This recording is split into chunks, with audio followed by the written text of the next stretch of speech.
रघुपति राघव राजा राम, ईश्वर अल्लाह तेरे नाम।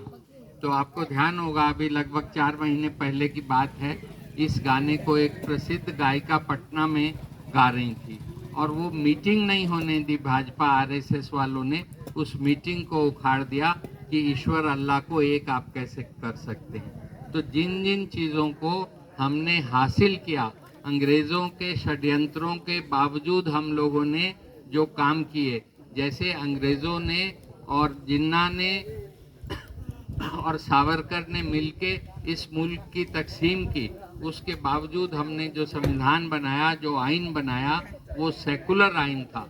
तो ये गांधी जी और राष्ट्रीय आंदोलन की कुव्वत थी जिसके कारण हम ऐसा आइन बना सके। लेकिन पड़ोस का उदाहरण देखिए, हिंदुओं के खिलाफ, हिंदुस्तान के खिलाफ कितना बोलते थे पाकिस्तानी, और खिलाफत का ऐसा दिमाग बना कि आज हर दूसरे दिन जो है शिया और सुन्नी आपस में एक दूसरे का कत्लो गारत कर रहे हैं।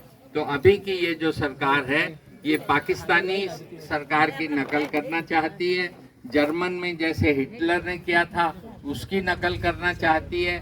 इजराइल जिस तरह से अपनी दादागिरी दिखा रहा है, अपने यहूदी राष्ट्रवाद के नाम पर अगल बगल में जिस तरह की हिंसा फैला रहा है, तो इजराइल हो, पाकिस्तान हो, हिटलर का जर्मनी हो, इसके तौर तरीकों की अगर नकल करेंगे तो हमारा हश्र भी वही होगा जो हिटलर की जर्मनी का और जो आज पाकिस्तान का हम देख रहे हैं। तो हम ये कह रहे हैं कि इनके जो भी पॉलिसीज हैं वो हमारे खिलाफ हैं, लेकिन जो हमारी सभ्यता, संस्कृति, हमारा धर्म के प्रति नज़रिया, उस सब के भी ये खिलाफ हैं और उसका असर, उसका बुरा असर न केवल आज के ज़माने में पड़ेगा बल्कि आने वाली पीढ़ियों पर भी पड़ेगा।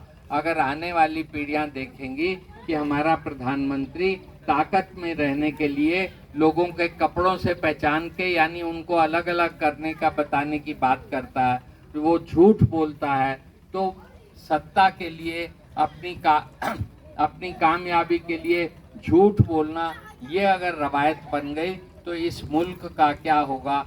कोई भी मुल्क, कोई भी समाज जो है बिना नैतिकता के, बिना सच्चाई के सहारे खड़ा नहीं हो सकता। और ये सच्चाई को जो है एक कमी बता रहे हैं, सच्चाई को एकदम पर्दे में रख के और झूठ बोलने का जो तरीका सिखा रहे हैं, ये अपने आप में भयानक है। रोज सुबह शाम कहते हैं वसुधैव कुटुंबकम, पूरी धरती जो है वो एक कुटुंब की तरह, एक परिवार की तरह है, लेकिन ये मुसलमान है और ये फलाना है और इस तरह का भेदभाव करते हैं। तो ये जो हमारे दोहरापन है ये फिर से समाज में लाना चाहते हैं और इसका नतीजा ये होने वाला है कि ऊंच नीच का भेदभाव होगा, हिंदू मुसलमान में तफरका होगा और समाज जो है जगह जगह से बट जाएगा। पूरे समाज के जो साझे लक्ष्य हैं, साझे कौम के काम हैं, उनको अपन मिलके नहीं कर पाएंगे। तो ये सरकार जो है देश को बहुत तेजी से पीछे ले जाने का काम कर रही है। इसके लिए हम लोग आपस में एकता कायम करके और इनको न केवल इनको वोट से हराएं बल्कि सामाजिक स्तर पे आपस में आपसदारी को फिर से इतना बढ़ा दें कि ये लोग, इनका कोई भी षड्यंत्र कामयाब ना हो। बस यही कहने, यही गुजारिश करने, और इस लड़ाई में हम आपके साथ हैं और आपकी ओर से, अपनी ओर से हम तुषार गांधी जी का शुक्रिया अदा करना चाहते हैं कि वो अपने इस तरह के तमाम कामों को छोड़ के बिहार में इस गर्मी में घूम रहे हैं। इसका नतीजा रंग लाएगा। इसी वायदे के साथ हम अपनी बात यहीं ख़त्म करते हैं।